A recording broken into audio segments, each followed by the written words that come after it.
Hi guys, this is Mr. Gron. Sorry I couldn't be there today, and I'm just going to make a quick video. I'm home taking care of a sick kid, so I'm going to try to get this done as quickly as I can so I can get back to taking care of my sick kid. So transformation of polynomial functions. We've done transformations before. All the rules are the same. There's just some unique things about polynomials. So if you've got your transformation cheat sheet from semester 1, it could be helpful. But just follow along, pause if you need to. I'm going to move fairly quick on this, so like I say, I can get back to taking care of my daughter. Okay, translations. Now the big thing here is, the way I like to think of it is, we're saying that f of x is equal to this stuff, right?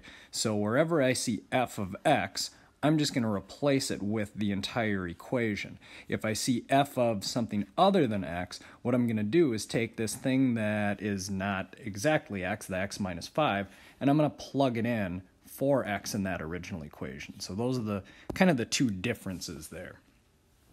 All right. So for part A, I'm going to change that f of x to x cubed plus 4.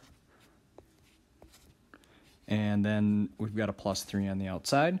And now this obviously simplifies to x cubed plus 7. And if it was asking for us to identify what the transformation was, we would say that that is up 3. We're adding on the outside, so it's a vertical visitor, and that means, and then plus is up. With our next one then, instead of subtracting 5 from the entire function, I'm going to change it to x minus 5 cubed plus 4. So in this case, I changed this x to x minus 5. So instead of x raised to the third power, it's x minus 5 raised to the third power. So basically anything inside the parentheses, you just substitute in for x.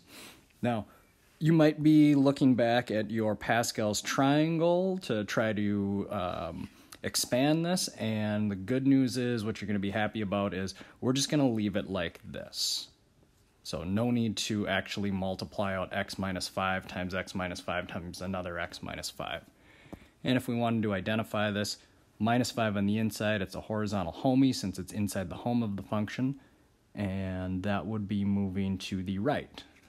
So it would be 5, right 5. All right, so reflections, reflecting across the x-axis. Reflecting across the x-axis is going to be a vertical reflection, and vertical visitor means that the transformation is on the outside. The way I like to think of this is, on a graph, the horizontal axis is x and the vertical axis is y. But what happens is, if I reflect across the x-axis, so I've got a point there, I'm moving it vertically across the x-axis to some other point.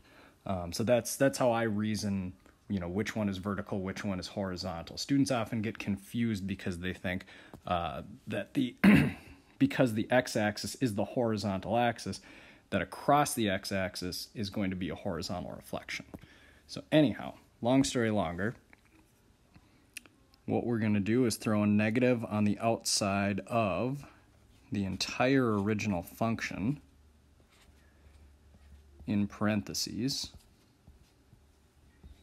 and then we'll distribute that in, which is just going to change the sign of all of the terms. So negative x cubed plus 7x squared minus 6x plus 5. And you don't have to write the parentheses part. You could just switch all the signs if you see that, and that's good enough.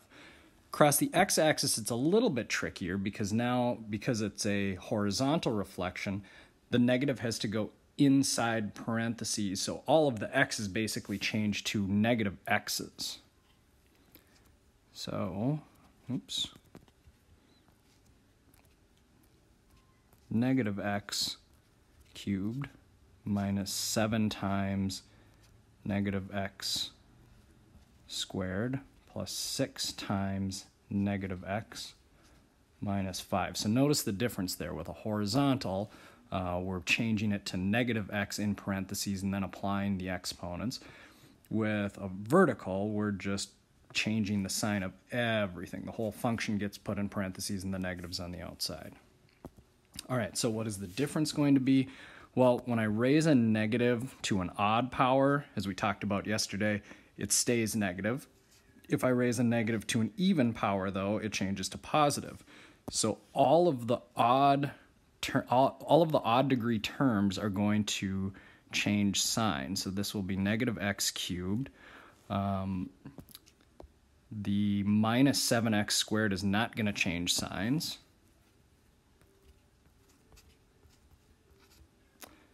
The plus 6x is going to change signs.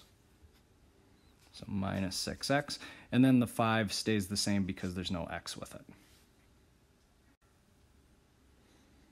All right, compressions and stretches. Don't worry about actually doing the graphs. I know it says to graph both of them on the same coordinate plane. You don't have to do that. We're just going to do the actual, what the actual equation is going to be.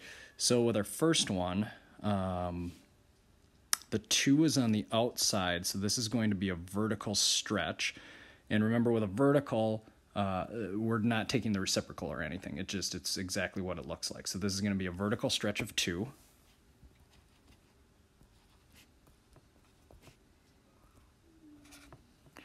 And again, we're going to put the 2 on the outside of the parentheses, and the entire original function goes on the inside.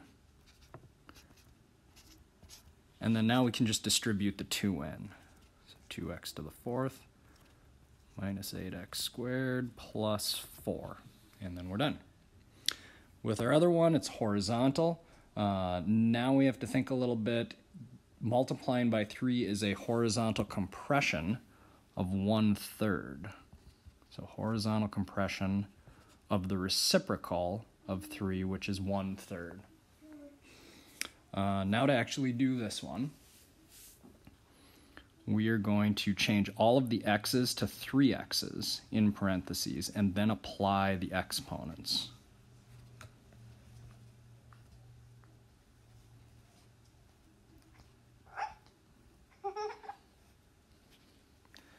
If you could hear that, my daughter wandered into the living room and is playing with one of her toys, so one sec.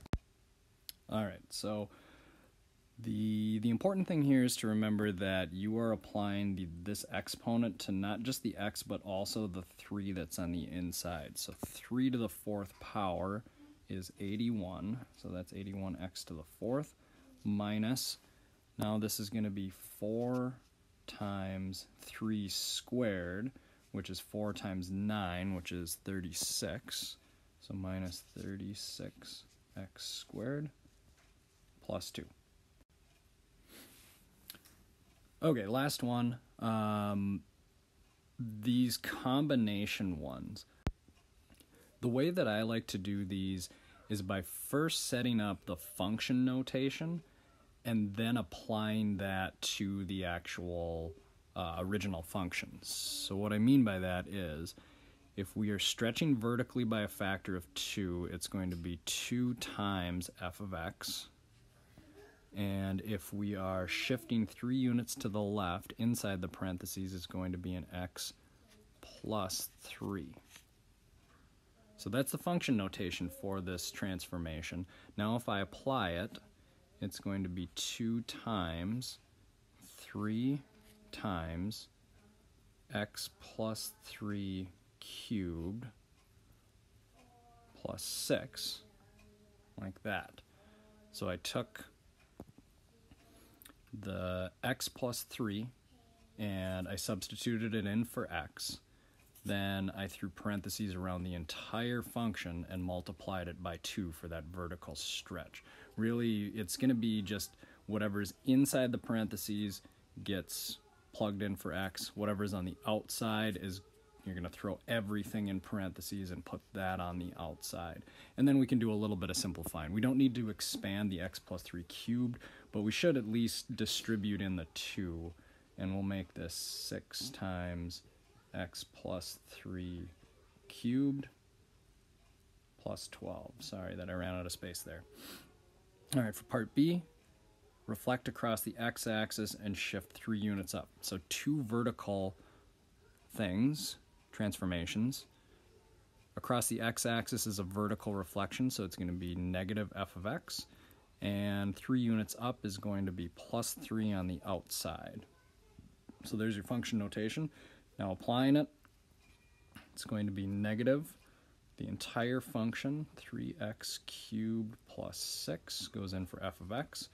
And then that plus 3 is on the outside.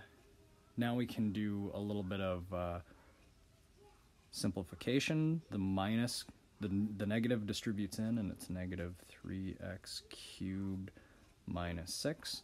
We still have that plus 3, which didn't get affected by the negative. And now we can combine like terms, and our final answer is negative 3x cubed minus 3. All right, here's the homework assignment. Again, sketching the graphs is optional. Could be helpful, could be good to look at them in the graphing calculator, but anyhow, give it a shot. Come with questions tomorrow. We'll wrap up chapter 6, which is polynomial regressions, and then we'll spend a couple of days reviewing. We'll go over the concept checks and spend some time practicing mostly the solving part of it and any details that you guys might want to go over before the test on Monday.